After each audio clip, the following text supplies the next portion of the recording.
All right, everybody, we are back. You know my next guest from such films as The Mummy, The Mummy Returns, and Enemy at the Gates. She can now be seen in the brand new movie Confidence. Let's take a look. Feel my heart. Go ahead. I bet it beats twice as fast as yours. Go on, feel it. I'm fine, thanks. Oh, come on. Will you feel my heart? I'm not going to bite you.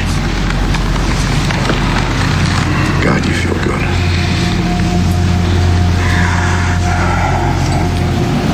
Like a trip hammer, right? See, much faster than yours. Why am I enjoying this so much, Jake? Because I feel like she is. Please welcome Rachel Weisz.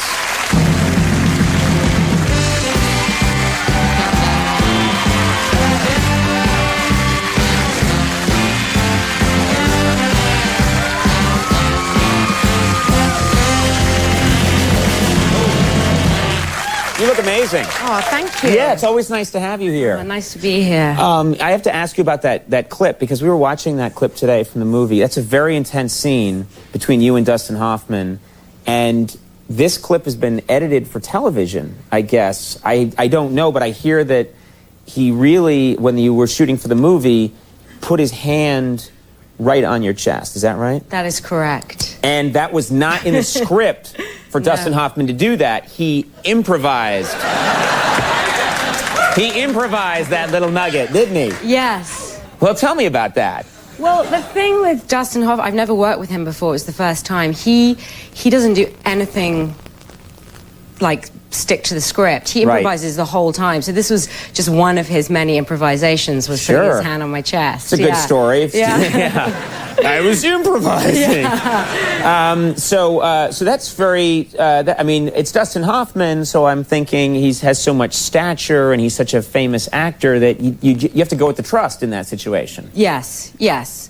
And you know, and I think when Dustin Hoffman touches your breast, it's art. It's art. Yes. It's art. So if I did it, I'd be shot immediately. Yes. So I'm not going to do it. No, but, no. Thank you. But, no,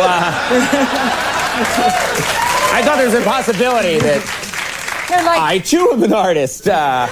No, but yeah, he's the exception, I would think. When I was about, I think I must have been 10 or 11, my parents, who were very strict about what kind of movies I saw with, like, sexual content when I was a teenager, they took me to see, I think it was Don Giovanni, the Mozart opera that had been made onto film, and it was essentially porn. I mean, looking back on it now, I mean, it was just Don Giovanni, you know, fornicating with tons and tons of women. This was their interpretation? I mean, it sounds like a racy version of Don Giovanni. I mean, were people it's true to Mozart, but they just showed, like, more stuff than you'd normally see in an opera. So people were naked up there? People were stark naked, having sex all over the place, and I was, you know, 11 years old. I remember saying to my parents afterwards, you know, well, there's a little shocking. They were like, no, it's art. This is art, you know, because it was Mozart. It's just kind of that weird thing that happens, like art and porn. Right. If you did the same. Yeah, Bob, help us out with this, Bob. I'm actually clueless. Yeah, Bob, maybe you can help us. Yeah,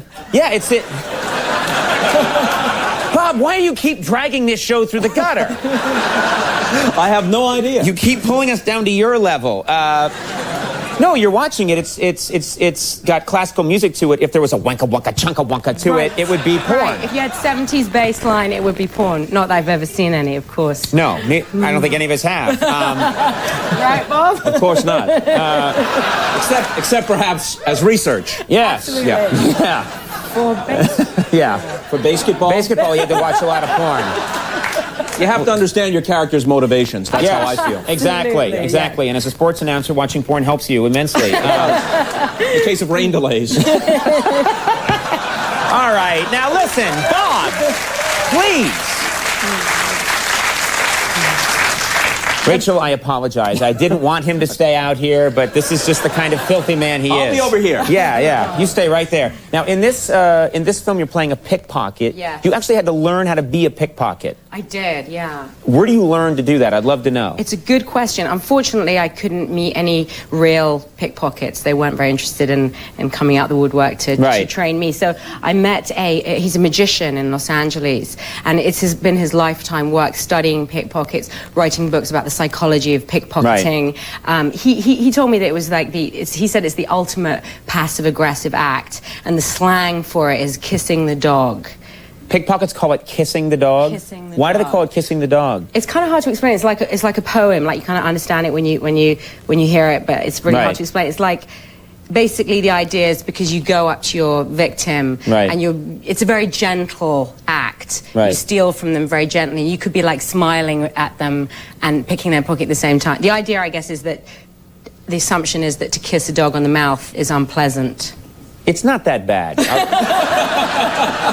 It gets, over time, it gets better. Now... Yeah. Bob, please. Please say a word. Yeah.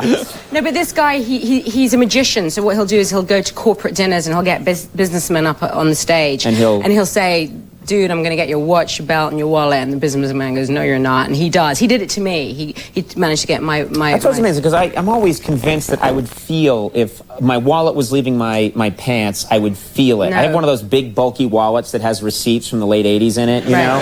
I'm always convinced I would feel it, but I guess you don't, you know? No, it's all about the art of distraction. Like, I would touch you somewhere else. Oh, Rachel, that would work, let me assure you. That would work. Oh, I set myself up for that, didn't I? Dustin Hoffman's got her purse and her necklace. He took everything. He's got your home in Los Angeles and everything. Dustin's amazing to work with. He really I can is. imagine. Yeah, it's electric to work with somebody who improvises the whole time. Right.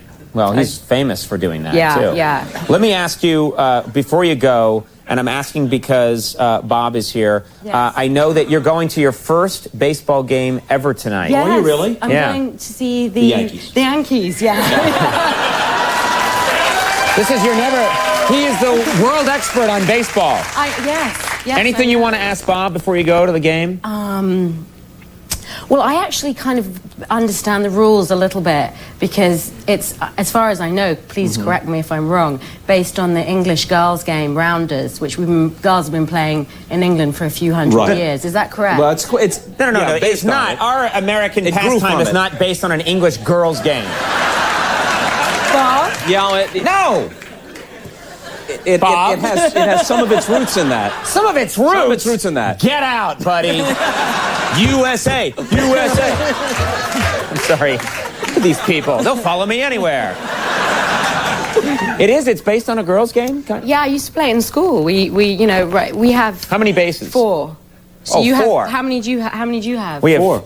There you go. Well, 3 bases at home 3. plate. We really 3 bases. I never count home base. Well, and that's why you never score.